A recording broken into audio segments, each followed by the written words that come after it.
misconceptions I'd like to address is that I have 1/10 of the donors that my opponent has. Jane, I hope you weren't a math major at CSU, because we're going to report that we have 4,000 donors. If you have 6,000, congratulations, we have almost 4,000 that we'll report in our FSC report. So 4,000, 6,000, it's about 2/3. The other thing that I'd like to talk about, Jane has run many commercials and sent out a lot of emails on the fact that I am, in fact, the Washington, D.C. insider.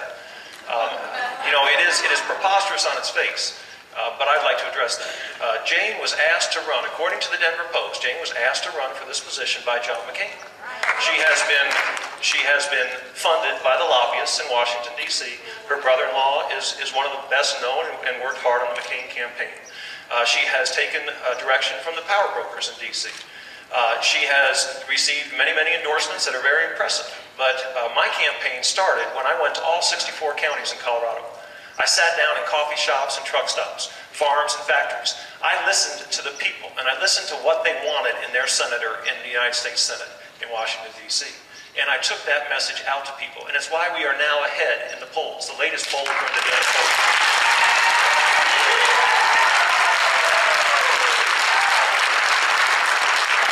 By 16 points in the latest poll by the Denver Post. So it is not just a misconception, but it is borderline misleading to suggest that Ken Buck is the insider in this game.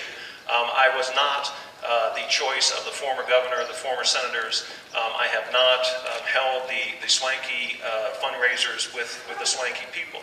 I will accept any contribution from anybody in this room. But that's how we fund our campaign in Colorado.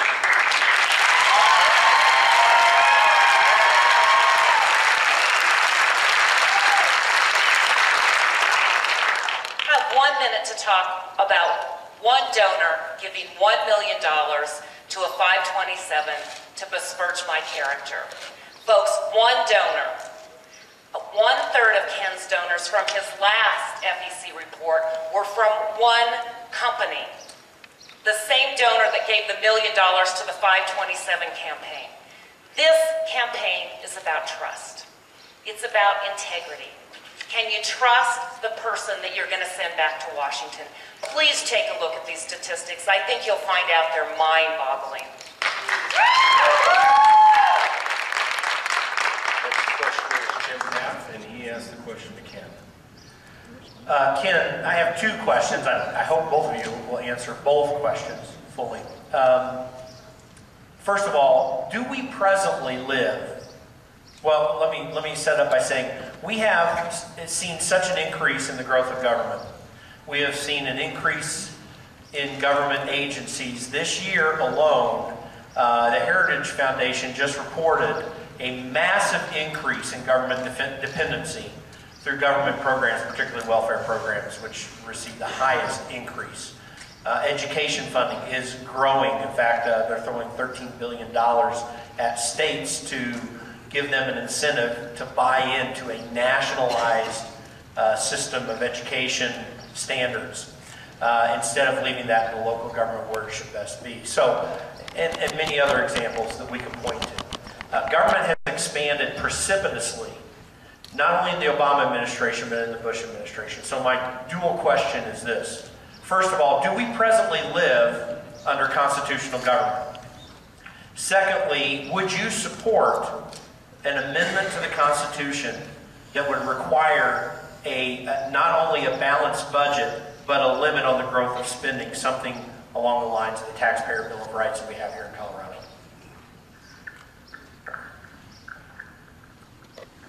Do we live under a constitutional government? The best answer I can give you is we're supposed to. You know, I don't think we are following the Constitution right now, and I've said that before. So the rule book is the Constitution. It is not a dusty old document that is hidden in some archive.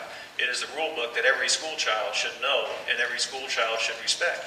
And I would have to say that the Constitution has been expanded far beyond where I think the Constitution should go. Now, part of the constitutional framework is that the Supreme Court decides what is constitutional and what's not. And as I said, since the threat to pack the Supreme Court has viewed the Constitution and many of the clauses in the Constitution in a very expansive way. So, you know, I don't think that we are living under a strict interpretation of the Constitution. Second question was, yes, I would favor a balanced budget amendment. I would favor a balanced budget amendment along the lines of Tabor that limited the growth of government. And I think the key to a balanced budget amendment, folks, is that we are not balancing the budget because, or I should say, we are not overtaxed in this country. We are overspending. And we are not going to balance the budget by increasing taxes on the people. We need to balance the budget by decreasing spending. And as the answer to Jeff, we need to do that in the broadest possible array of agencies.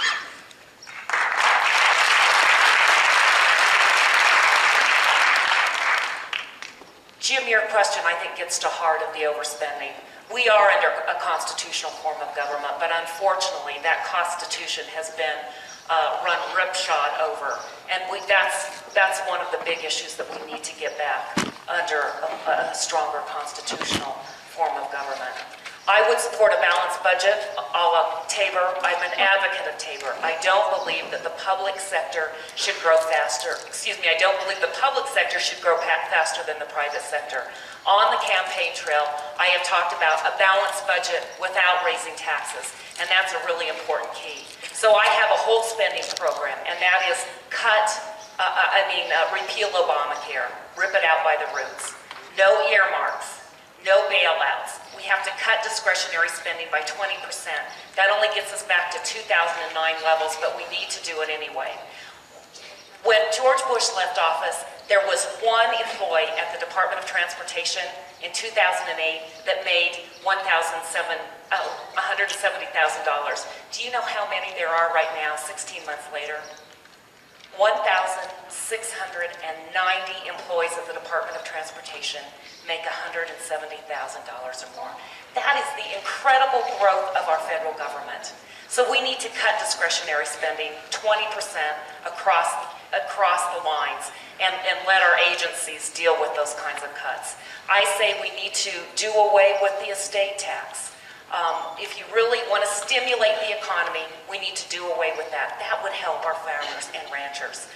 Cut the capital gains tax, cut corporate taxes. There are a variety of things that we could do that Ronald Reagan taught us to do that would help small businesses. Small businesses are the engine of our economy. Over the last 25 years, they have created 70% of the jobs, but we're stifling job creation right now.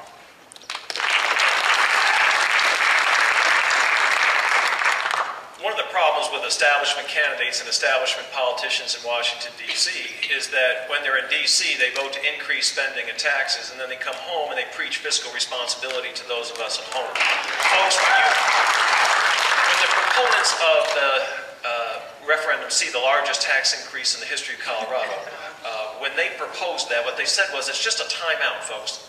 It's just a timeout. We're going to keep your tax refunds for 5 years. Well, the Democrats picked up on that. And they decided, well, this isn't a tax increase, this is a mill levy freeze. And then this isn't a tax increase, this is a fee increase. How many of you have been to the Department of Motor Vehicles? Now, that wasn't a tax increase, folks. That was money out of your pocket into somebody else's pocket, but not a tax increase.